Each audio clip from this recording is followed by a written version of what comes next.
Now, I want you to ask guys, have you ever taken responsibility of someone? Yeah. Yes.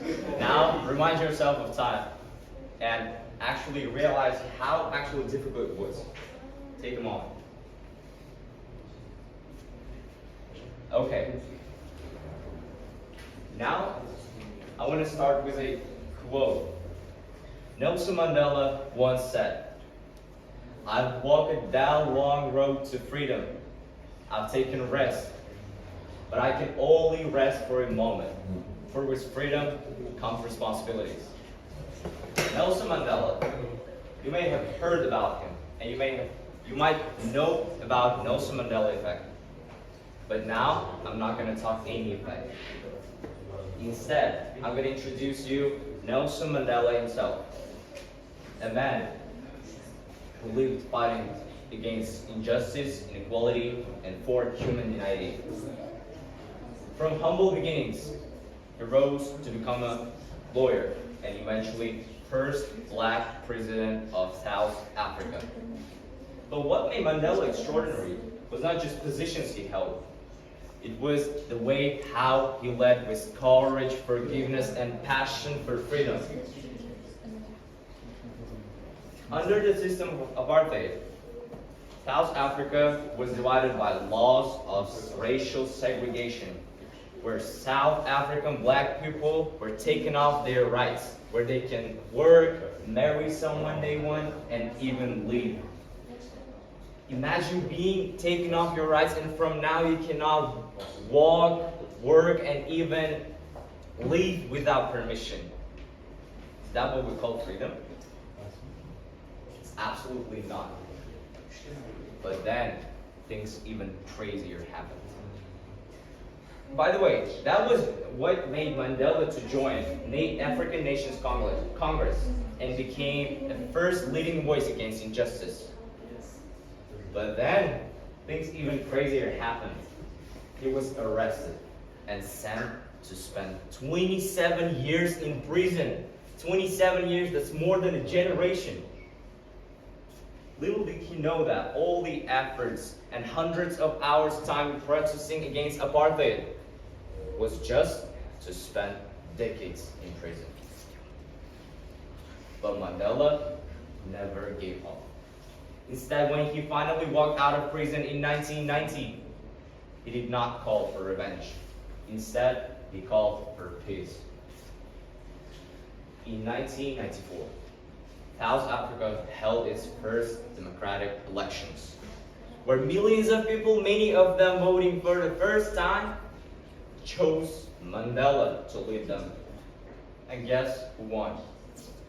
Of course Mandela did, but besides him, human rights and freedom were conquered. Good part of the day, ladies and gentlemen. My name is Bekzodjon, and now I'm going to talk about freedom and how difficult it was for us to conquer it.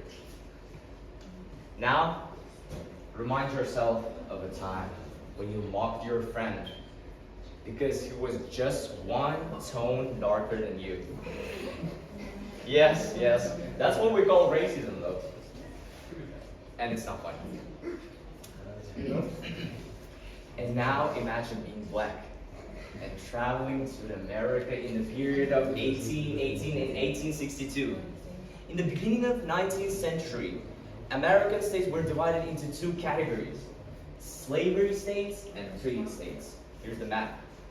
And now, as a black person, you might understand your positions in that period of time. Of course. And until 1861, there were countless conflicts and debates because of this issue. And 1862, Abraham Lincoln showed up. And winning the elections, he became the president of U.S. A man who was against slavery, started first movements against it. And that was one of the causes to beginning the Civil War. Of course, there were other reasons to this war to begin, like economic issues and blah, blah, blah. But this was one of them. And Unfortunately, Abraham Lincoln's notion won that war. And side against slavery won it. And slavery successfully took its end. 1962. Century has passed. Black African American people yet haven't got their rights. They were being mocked by white people in America. But then a hero showed up, Rosa Parks. Women with such passion for freedom started first movements against racism. Of course, she did know all the risks she was taking in that moment, but she didn't give up. Instead, she and her allies pushed to the change through peaceful protests, marches, and powerful speeches. They pushed it to the change and ended the racism.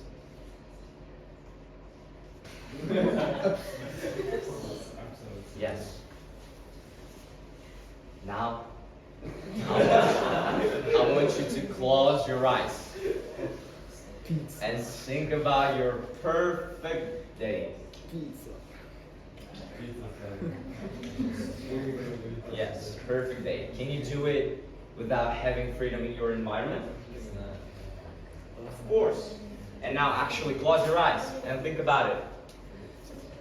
Can you feel it? Can you see it? Can you touch it?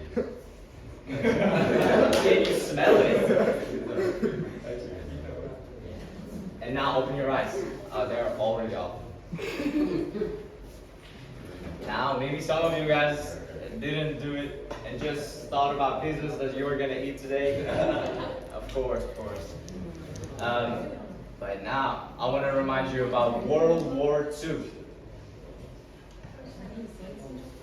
Millions of people died. Millions of them never saw their parents, brothers, sisters, and grandparents again. Millions of them were injured. But the rest never felt the same. They were traumatized. They got older in just one day of war. Look at this guy's eyes. They're just dead. All for just to win the war, for a victory. Now, I want you to think about what could happen if we got defeated in that war.